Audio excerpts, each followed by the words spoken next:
Augusto Mario Bedoya Cámara, con el conocimiento del presunto origen de dinero maculado, no existe ningún elemento de convicción fuera de la hipótesis fiscal. Pero veamos directamente los elementos de convicción que sí ha presentado el señor representante del Ministerio Público. ¿En qué basa directamente, más allá de la superestructura que nos ha presentado respecto a la organización criminal, que vincula directamente a Augusto Mario Bedoya Cámara con la misma y con la recepción de dineros ilícitos? Es la declaración del testigo y aspirante a colaborador eficaz, lo ha dicho más de una vez la Fiscalía, Jorge Enrique Simoes Barata, doctor, el anexo número 93, que repite en 3 ocasiones en su requerimiento, realizada el 28 de febrero de 2018. La declaración de Barata le ha servido, señor magistrado, a la Fiscalía para requerir restricciones a los derechos fundamentales de mi defendido desde un inicio. Es así que, con meros reportes periodísticos, es decir, cuando ni siquiera había ingresado la declaración propiamente dicha a la carpeta fiscal, se le pidió un allanamiento de su domicilio, cosa que se realizó, no hubo ninguna observación, no se encontró un solo elemento de convicción que pueda ser oralizado, se le requirió el congelamiento administrativo de sus fondos, cosa que también ocurrió y que posteriormente fue levantado parcialmente. Se le requirió asimismo el impedimento de salida del país. Mi defendido, pese a que un mes después se levantó dicha medida, no salió del país, permaneció aquí y está aquí presente, señor magistrado, está aquí presente. Y cuando ya ingresó esta declaración a la carpeta, sirvió para 2 privaciones de la libertad. La primera, la detención preliminar judicial de los 8 días, la malograda detención preliminar judicial, y el actual requerimiento de prisión preventiva. Pero ya después de varios meses, señor magistrado, desde el dicho de Barata, nos preguntamos, ¿se ha podido corroborar en algún extremo de sus dichos lo vinculado o relacionado a Augusto Mario Bedoya Cámara? ¿Alguna otra declaración que la confirme en el extremo correspondiente a Bedoya Cámara? Observemos. Barata señaló, en el caso particular de mi defendido, que presuntamente le entregó $500,000 entre marzo y abril del 2011, doctor. Página 17 de la traducción. Pero más adelante en la misma declaración refiere que la reunión de entrega del dinero debe haber sido a inicios del 2011, si no me equivoco, en Limes Verano, página 126 de la traducción. Y más adelante vuelve a cambiar, el decir que la segunda entrega fue ya entrando a la segunda vuelta, es decir, entre el 5 de abril del 2011 a el 5 de junio del 2011, en la página 127 de la traducción. Y por otro lado señala también que este testigo señala que el dinero le llegaba en efectivo y que la supuesta entrega de dinero era hecho a través de algún doleiro, es decir, algún cambista en el Perú, página 36. Llama poderosamente la atención, señor magistrado, que de acuerdo con informaciones periodísticas, esta vez no recogidas convenientemente por la Fiscalía, dan cuenta que existió un requerimiento de dinero vía correo electrónico por parte de Barata hacia su jefe, Luis Mameri. Entregamos el recorte periodístico, doctor. Uno para usted, uno para el señor fiscal. Y en ese correo electrónico por parte de Barata Mameri, del 27 de abril del 2011, le requería dinero efectivamente a Mameri, y la respuesta que éste le dio nuevamente fue vía correo electrónico el 10 de mayo del 2011. Pero esto ya le plantea un problema a la Fiscalía. En tanto, las 2 únicas personas a las que nos ha hecho muestra la Fiscalía que se le imputa el cargo de ocultamiento, es decir, la segunda conducta del artículo 2, son la esposa de mi defendido, la señora Milagros Maraví Sumar, y su cuñado, Raúl Ernesto Maraví Sumar, siendo que los aportes dinerarios que realizaron estas 2 personas y el propio aporte de mi defendido, que también ha sido referido por la Fiscalía, a la campaña presidencial del partido político Fuerza 2011 fueron hechas antes de siquiera la aprobación de dicho monto. Hablo de la aprobación, no hablemos ya de la entrega. Veamos, hemos referido que la aprobación fue el 10 de mayo del 2011, cuando mi defendido y sus dos familiares hicieron los aportes a la campaña política del partido. Yo lo he referido al señor fiscal, pero lo reiteraré yo. El 7 de marzo del 2011 y el 3 de mayo del 2011, la señora Milagros Maraví-Zúmar hizo el aporte a la campaña. El señor Augusto Bedoya Cámara hizo su aporte el 2 de abril del 2011 y el señor Raúl Ernesto Maraví-Zúmar realizó el aporte el 29 de abril del 2011. Nos preguntamos, señor magistrado, ¿puede imputarse un acto de ocultamiento, artículo 2 de la ley 27765, de un activo que no se ha recibido aún? Pongámonos en un ejemplo. ¿Podemos hacer receptación de algo que todavía no ha sido hurtado? Se desbarata entonces por el presupuesto de ocultamiento, señor magistrado. Pero no solo ello. Hablemos ahora, pues, de la conducta de receptación, la llamada conversión. Más allá de las inconsistencias y contradicciones del testigo Barata, señor magistrado, tenemos que analizar también las declaraciones de sus superiores en la empresa Odebrecht en Brasil, quienes no han corroborado su dicho, señor magistrado, sino que en cierto sentido lo han desmentido, siendo que la Fiscalía hace un desarrollo minúsculo de tales declaraciones, en tanto no comulgan con su pretensión carcelaria. Y hay que ver eso, señor magistrado. Hay un principio de objetividad que rige la actuación fiscal. Luis Antonio Mameri, el anexo número 142, solo pudo afirmar que recibió un mail de Barata en el que le solicita el aporte para campaña nacional, sin especificar beneficiarios ni montos, página 37, y que también declaró que no le consta ni conoce si ese aporte se llegó a ejecutar, que desconoce de ello, página 34 de su declaración. No conoce, no le consta. Se realizó que efectivamente escuchó una conversación entre el señor Odebrecht y el señor Barata, en el cual requería un aporte para el Partido Fuerza Popular. Eso acredita el señor Mameri. De que ese aporte se haya efectivizado, no lo acredita. El señor Fernando Migliaccio, al anexo número 143 del requerimiento de prisión preventiva por parte de la Fiscalía, declaró no conocer de pagos a campañas políticas en el Perú. Lo único que él sabe y le consta es una entrega de dinero a Garreta entre el año 2013 y 2014, página 35, que él no sabe a quién se le pagaba ni quiénes eran los beneficiarios finales. Bueno, la Fiscalía tiene su hipótesis de que no tendría por qué saber, entendemos eso. Y expuso también: yo nunca autoricé ese pago a Fuerza 2011 en Perú, página 56 de su declaración, y que no se emplearon doleiros, que estaba prohibido por Marcelo Odebrecht enviar dinero en efectivo a Barata, página 49. Es decir, está contradiciendo el dicho de Barata.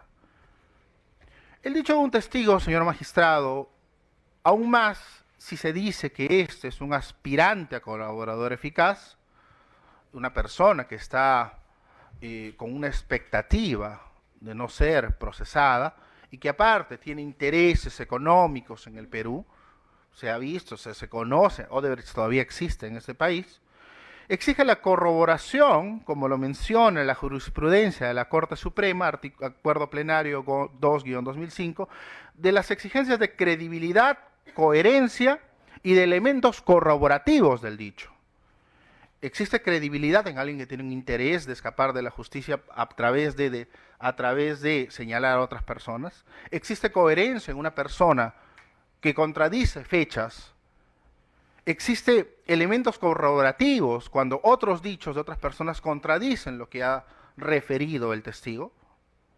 Pero nos dirá el fiscal que dicho criterio debe ser únicamente valorado por el juez de juzgamiento, pero no debe perderse de vista, señor magistrado, la sentencia plenaria casatoria 1-2017 en el Fundamento Jurídico 24, que refiere que para la imposición de una medida de prisión preventiva se requiere de una sospecha grave, Vale decir que el elemento de convicción ha de ser corroborado por otros elementos de convicción, cuando por sí mismo es portador de una alta fiabilidad de sus resultados y además ha de tener un alto poder incriminatorio, esto es, vincular al imputado con el hecho punible.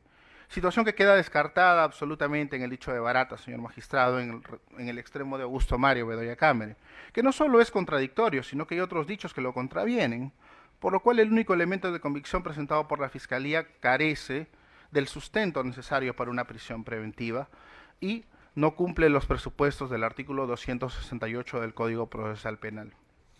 Haciendo algunas aclaraciones, señor magistrado, en relación a lo que ha referido el señor representante del Ministerio Público en su exposición, el dicho de la testigo Antonieta, de la señora Antonieta Gutiérrez Rosati, el señor fiscal lo presenta como si fuera algo indubitable en relación a aportes al manejo presupuestal de mi defendido, más allá que es un acto partidario, hacer decir un consejo o hacer una referencia. La señora dice el verbo considero, es decir, yo entiendo, yo pienso, yo supongo, yo interpreto. No está diciendo, no está sindicando directamente a mi defendido como persona que haga uso o manejo presupuestal.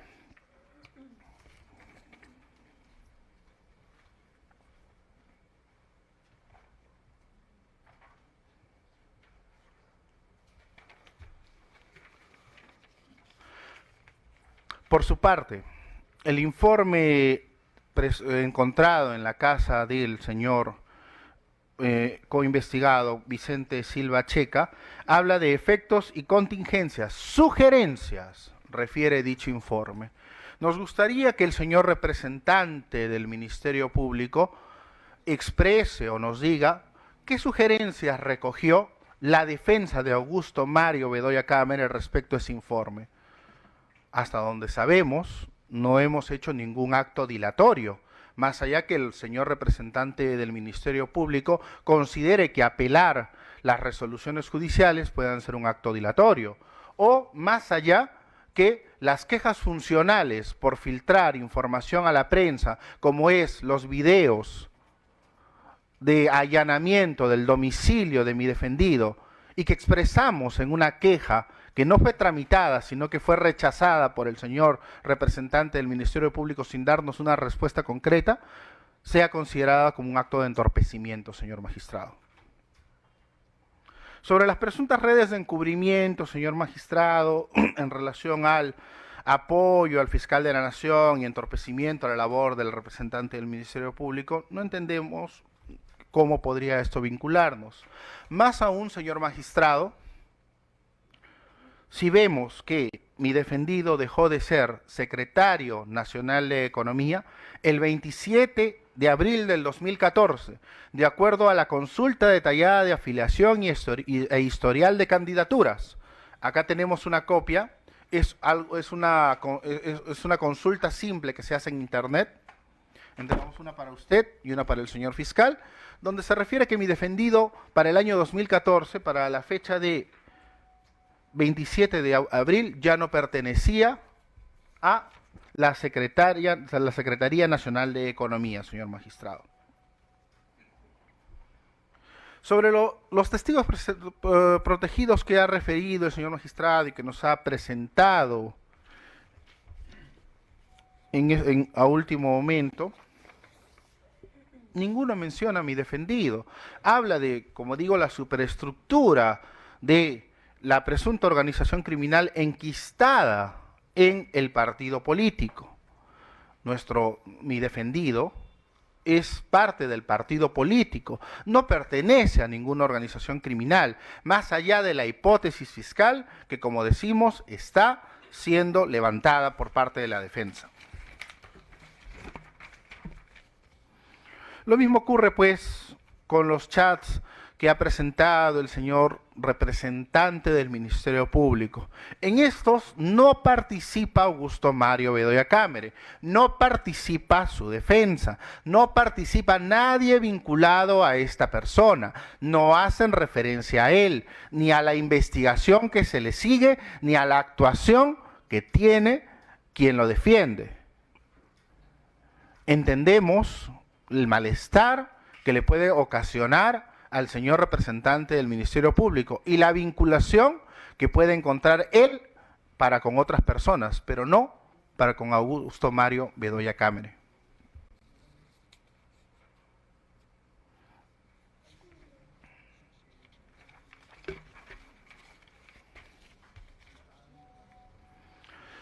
Respecto a la relación de Augusto Mario Bedoya Cámara y las presuntas comunicaciones telefónicas que ha encontrado la Fiscalía por parte del señor Yoshiyama Tanaka con el señor Barata, ¿cómo esto puede vincular a Augusto Mario Bedoya Cámara? Nos sorprende, pues, que esta hipótesis no corroborada, que más allá de una mera suposición que pretenda vincular únicamente mencionando Yoshiyama es igual a Bedoya, esa ecuación no es así de simple, señor magistrado, debe tener algún vínculo, el cual no ha desarrollado adecuadamente el señor fiscal. Y nosotros citamos a la doctora Laura Zúñiga también cuando señala que debemos tener en cuenta que nuestro sistema penal está diseñado a partir de la responsabilidad individual. Esto lo dice la doctora Laura Zúñiga en el artículo Criminalidad Organizada, Derecho Penal y Sociedad, apuntes para el análisis. Respecto a la CONFIEP, doctor, y el aporte de $200.000 que extrañamente en el requerimiento de prisión preventiva subsanado, el señor representante del Ministerio Público en determinado momento pone que ese requerimiento, que ese dinero, esos $200.000 fueron requeridos por Bedoya Cámara. Lo ha corregido, no se ha expresado en esos términos el señor representante del Ministerio Público, cosa que pondero. Está bien rectificarnos cuando hay un error material dentro de nuestros escritos. ¿Cómo vincula la entrega de ese dinero de la CONFIEP a Bedoya Cámara? ¿De qué manera? Que podría, si mi patrocinado no pertenece a esa institución, si no tiene vínculo con esa institución, ¿cómo esa entrega de dinero puede abonar a establecer que efectivamente mi defendido presuntamente habría recibido dinero?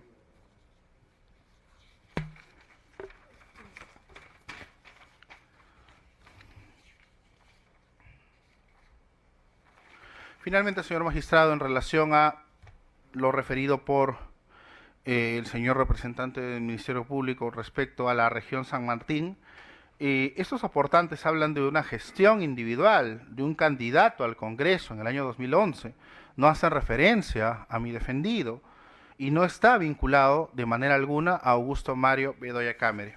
Señor magistrado, reitero, Augusto Mario Bedoya Cámara no fue parte de una organización criminal ni estaba dedicado a la captación de activos ilícitos, no era un lavador de activos. Él únicamente se dedicó a ejercer la Secretaría Nacional de Economía del partido político Fuerza 2011. No se ha establecido el origen ilícito, el conocimiento del origen ilícito de los dineros que le atribuye la Fiscalía haber recibido a mi defendido. La declaración del señor Jorge Enrique Simões Barata es contradictoria, pues no se condicen fechas. Y más aún, la solicitud de dinero y la aprobación del mismo fueron posteriores a los momentos de los aportes por parte de mi defendido y de sus familiares. Por ende, señor magistrado, rechazamos este primer punto. Muy bien, hemos terminado ya el primer presupuesto material. Vamos ahora a la réplica para concluir. 10 minutos creo que para cada parte, o máximo. Voy a ser breve, señor magistrado. Lo que señala la defensa, o trato de entender lo que está señalando la defensa, es, en primer orden, cuestionar el conocimiento del origen ilícito. en segundo orden, la presunta y negada incongruencia en la declaración de Jorge Simoes Enrique Barata. Bien. En primer orden, tenemos que indicar de que el conocimiento del presunto origen delictivo del activo, si es que el abogado reconoce la recepción del dinero, se da por la modalidad a través de la cual ésta fue dada o fue recibida, es decir, dinero en efectivo. Y el monto importante o alto que es entregado a Augusto Bedoya Camere. Jorge Enrique Simoes Barata indica a Jorge Yoshiyama Tanaka y Augusto Bedoya Camere como las personas que solicitaron el activo que finalmente fue entregado en un domicilio del distrito de Surco en efectivo, y luego cuando Augusto Bedoya Camere, como he hecho referencia, se apersona precisamente a las oficinas de la empresa Odebrecht. Entonces, el conocimiento del origen ilícito se da precisamente por el empleo de esta modalidad al recibir el dinero, y que es algo que las prácticas en la investigación y sanción precisamente de esta clase de delito ya ha establecido como un indicio precisamente a tener en cuenta. El abogado señala de que no hay credibilidad respecto a la declaración de Jorge Enrique Simoes Barata, toda vez de que esta persona señala incongruencias, tal como lo ha manifestado. Situación que no es cierta, señor juez, porque el propio testigo, Jorge Enrique Simoes Barata, manifiesta su testimonio de hecho sucedido en el año 2011. Situaciones que ha sido corroborada precisamente por los partícipes en la conversación sostenida respecto a cómo se iba a aportar a la campaña de Keiko Sofía Fujimori Gucci. Marcelo Odebrecht sostiene una comunicación telefónica con Luis Mameri y con Jorge Enrique Simoes Barata, en donde entre los tres establece se va a aportar $3 millones a la campaña de Ollantaytambo Lazo. Jorge Enrique Simoes Barata señala de que eso va a perjudicar su relación que tiene con el empresariado, y Marcelo Odebrecht le indica, entonces, auméntale a 500 más. Ahora, precisamente la presentación para identificar cómo funciona la división de operaciones estructuradas ha sido necesaria porque, como ya lo he indicado en el desarrollo de estas sesiones, un departamento de sobornos, para que pueda tener éxito en una organización criminal, es que quienes integran precisamente esa área o esas oficinas no tengan conocimiento de quiénes son los beneficiarios finales. Porque de tener conocimiento es más factible precisamente de que cualquier persona pueda denunciarlos o pueda extorsionar a quienes han configurado precisamente ese departamento de sobornos o departamento de operaciones estructuradas. Marcelo Odebrecht, y lo ha indicado en la presentación del primer presupuesto procesal, ha señalado que el destinatario final no tenía por qué conocerse. E incluso cuando se le hace la pregunta a Fernando Miglacio, y el abogado no me va a negar, en el desarrollo de su interrogatorio, cuando se le pregunta si podían ellos desconocer o desobedecer una orden de Marcelo Odebrecht, el Fernando Miglacio indicó de que no se podía desconocer ni desobedecer una orden de Marcelo Odebrecht. Fernando Miglacio no tiene por qué conocer cómo es que el dinero finalmente llega a Jorge Enrique Simoes Barata y cómo y quién era el beneficiario final. Bien, él señala, y por último, en este punto he hecho mención precisamente a los documentos que la empresa Odebrecht ha alcanzado y que lo he hecho mención en la presentación del primer presupuesto procesal.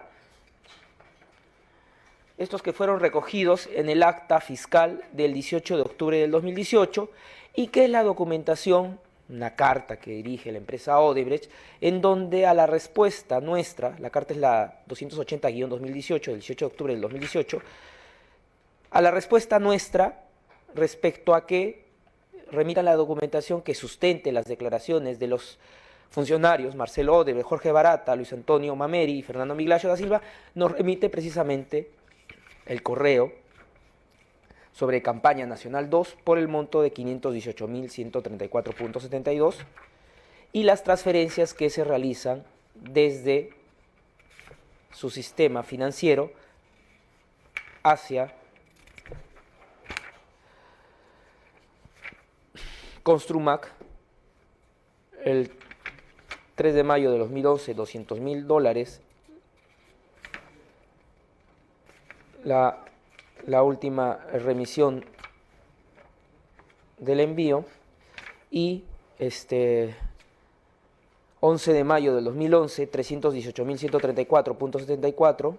Repito, 200.000 el 3 de mayo del 2011. Eso es lo que nos ha ido remitiendo precisamente. Es decir, tenemos alto grado de probabilidad de la comisión del hecho delictivo. Ahora, el abogado indica de que su patrocinado, por el cargo de secretario de Economía, no debería tener participación, o que la imputación que le está realizando el Ministerio Público es ajena precisamente al nivel desempeñado. Pero lo que dice Adriana Bertila Tarazona Martínez de Cortés, quien es la tesorera alterna, nos ha señalado en su declaración del 15 de octubre del 2018. Se le pregunta, ¿quiénes eran los encargados de contratar la publicidad de la campaña de los medios en los medios de comunicación para la campaña del año 2011? Y ella señala quienes integraban un comité itinerante. Siguiente pregunta, ¿quiénes conformaban ese comité itinerante? Dice, Jaime Yoshiyama, Augusto Bedoya. Se le pregunta, ¿quiénes decidían sobre los gastos que iban a efectuarse en la campaña electoral? Y ella dice, la tesorería no tenía decisión, sino los que he mencionado. Es decir, señor juez, señor magistrado, lo que nos está indicando la tesorera principal, Antonieta Ornella Gutiérrez Rosati, lo está ubicando a Augusto Bedoya Cámara como la persona que tiene esa capacidad de manejo, incluso ella lo pone capacidad de decisión para el gasto. En su declaración del 14 de octubre del 2018, dice, a la pregunta 6, Augusto Bedoya Cámara, considero que hacía aportes al manejo presupuestal al partido. Entonces, en la lógica de una organización criminal, quienes deciden, ya está identificado, pero hay personas, integrantes, individuos, imputados, que son los que tienen que ejecutar precisamente esa orden. Y quienes ejecutan son, como ya lo ha indicado, Jaime Yoshiyama, como lo han señalado los testigos e investigados, persona muy cercana a Keiko Sofía Fujimori Gucci, y la otra persona que la propia tesorera dice o indica que tiene el uso y manejo del presupuesto, Augusto Bedoya Cámara. ¿Y quién es indicado por Augusto Bedoya Cámara? Jorge Enrique Simoes Barata. Y Jorge Enrique Simoes Barata, en su memoria, lo recuerda como Pacho Bedoya. Y el testigo protegido nos ha señalado, 2017-55-3, que Pacho Bedoya es Augusto Bedoya Cámara. Ahora, en esa lógica, precisamente la captación del dinero para luego convertirlo, el testigo protegido nuevo o último no es porque sea de una actuación sorpresiva, sino que las personas se están acercando a la oficina fiscal. Nosotros no podemos cerrar las puertas al despacho para no atender a las personas que están denunciando este mecanismo en este grupo de personas. Ese testigo protegido, el 2017-55-8, lo ha señalado, que el dinero que iba a figurar en los recibos le pertenecía al señor Jaime Yoshiyama Tanaka, que era una persona que tenía mucho dinero y que buscaba personas que aparecieran en los recibos para justificar los altos montos de dinero que se estaba invirtiendo en la campaña, pero que buscaba fraccionarlo entre varias personas, debido a que no podían aparecer montos altos en los referidos recibos en un solo depósito. Si aceptamos la tesis, que la negamos de la defensa, entonces, ¿de dónde provino el dinero que se ha utilizado en el fraude de San Martín, en el fraude en Lima, a través del factor Yoshiyama Sasaki, ese dinero provino, como lo dice Jorge Simões Barata, precisamente del aporte que ha dado la empresa Odebrecht. Y en el caso de Augusto Menoya Camere, hubo la captación y luego el empleo precisamente de la esposa y de su cuñado, precisamente para la inserción de ese dinero. Finalmente, y con esto cierro, el abogado dice, bueno, dos aspectos. Primero, de que hay una queja contra el Ministerio Público por haber filtrado algún tipo de video. Si se ha referido a mi persona, no soy el órgano de control interno. O sea, yo creo que las oficinas están claramente definidas en el Ministerio Público a donde debe hacer llegar su queja. Segundo, habla sobre correos, y este es un tema que ya también lo he esclarecido respecto a Jaime Yoshiyama Tanaka. Por el principio de especialidad, la cooperación judicial internacional es dirigida a quien lo solicitó. Y si ellos hacen referencia al caso Ollantumala Tazo, entonces el Ministerio Público, atendiendo a esa remisión de documentación, ha pedido a la autoridad brasileña que precisamente comparte esa información o lo autoriza que se pueda compartir esa información para la investigación del Ministerio Público. Pero no, esto no cierra que la propia empresa ha entregado documentación que precisamente acredita lo que ha señalado Jorge Enrique Simões Barata. Cierro, el nivel de confianza es tanto, y el propio abogado finalmente lo ha acreditado, porque Augusto Bedoya Camere continúa en el cargo de secretario de Economía hasta el año 2014. Por lo tanto, había un nivel de acercamiento o formaba parte de esta dirección importante del partido Fuerza 2011 o Fuerza Popular luego. Defensa, para concluir. Sí, señor magistrado. Nos sorprende que mi colega de la Fiscalía siga refiriendo a declaraciones que no refieren a mi defendido, que no lo vinculan o que no hacen mayor referencia a él, sino que es a través de una tercera persona que mi defendido sería vinculado a las declaraciones de esas personas y a su presunta participación. Respecto, señor magistrado, a el dinero en efectivo, ya lo dice el recurso de nulidad 1403-2017, Lima, que el monto de dinero no es indicio de lavado. Decimos esto, señor magistrado, únicamente porque el señor representante del Ministerio Público ha puesto en su imputación que mi patrocinado participaría en un hecho de lavado. Yo no estoy aceptando, y lo reitero nuevamente, que mi defendido haya recibido algún dinero. Pero tenemos que hablar de la imputación. Y si tenemos que hablar de la imputación, tenemos que ver cada parte del tipo penal. Por su parte... Sí. Discúlpeme, sí, para copiarle bien la idea. Usted dice que el monto de dinero no es indicio de lavado. O sea, ¿usted se sustenta alguna decisión judicial, me dijo? A ver, para tomar nota. En el recurso de nulidad 1403-2017. 1403-2017. ¿De caso de quién es? No tengo el detalle. Muy bien. Disculpará. Ya.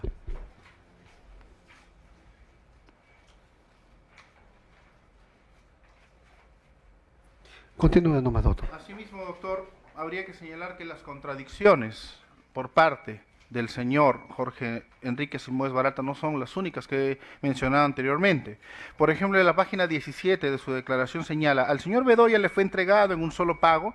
No, dice Jorge Enrique Simões Barata, al señor la entrega que se hizo en esa casa de Octavio Espinosa, de la calle Octavio Espinosa, fue un solo pago, fueron 500.000. Es decir, primero dice que fue en las oficinas, es verdad, lo señala en una parte. Ahora dice, la entrega fue en la casa de la calle Octavio Espinosa. Señor magistrado, esas contradicciones pues tienen que ser de recibo por parte de su despacho. No son sencillamente dichos al aire, son una imputación y con la cual se pretende ingresar a un establecimiento penitenciario un ser humano. Eso nos preocupa. Y el señor representante del Ministerio Público pretende señalar que lo dijo tal, lo dijo cual. ¿Cuál es el elemento que corrobora esos dichos, señor magistrado? Únicamente es una hipótesis y lo rechazamos pues firmemente. Solamente eso en relación a lo que ha dicho el señor representante del Ministerio Público. Muchas gracias. Vamos ahora al segundo presupuesto de la prisión preventiva, que vendría a ser, o el segundo tópico, prognosis de la pena. Adelante, doctor.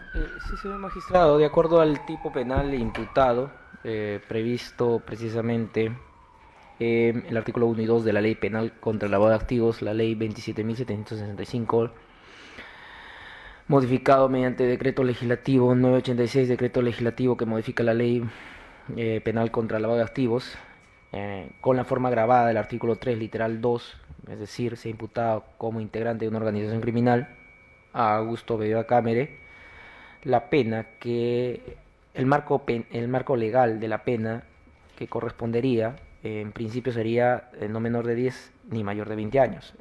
Sin embargo, se tiene que hacer la determinación concreta respecto a dicha persona, haciendo una proyección a la misma.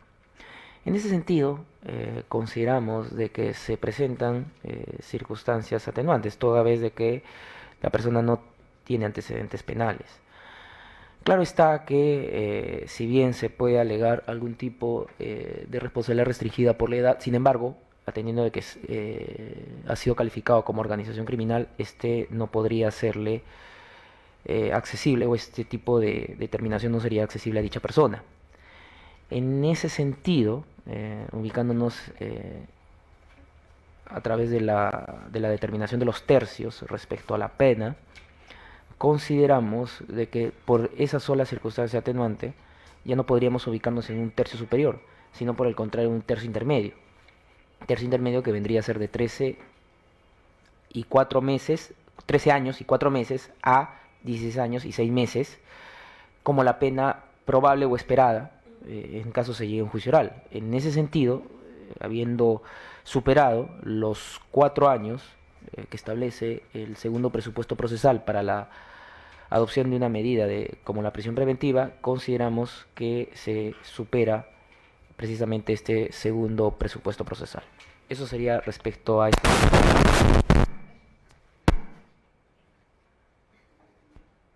Muy bien. Vamos a correr traslado a la defensa. Sí, señor magistrado. El segundo presupuesto se funda en una presunta alta probabilidad de sanción de pena combinada superior a los 4 años. Sin embargo, este requisito está directamente vinculado con los graves y fundados elementos de convicción que determinan la existencia de un delito y su vinculación a Belloa Cámara. Los mismos que no pudieron establecerse indubitablemente, sino más bien fueron desvirtuados de acuerdo a la exposición que ha hecho la defensa en contraposición a la fiscalía, por lo que si no pueden establecerse la existencia de un delito debidamente relacionado a mi patrocinado, mucho menos de la pena a imponerse. Muy bien. Creo que vamos a dar por agotado este segundo tópico. Vamos ahora al peligro procesal. Doctor, ¿podría por favor tomar un A ver, vamos. minutos? Sí, ambas partes. No tengo problema. Gracias.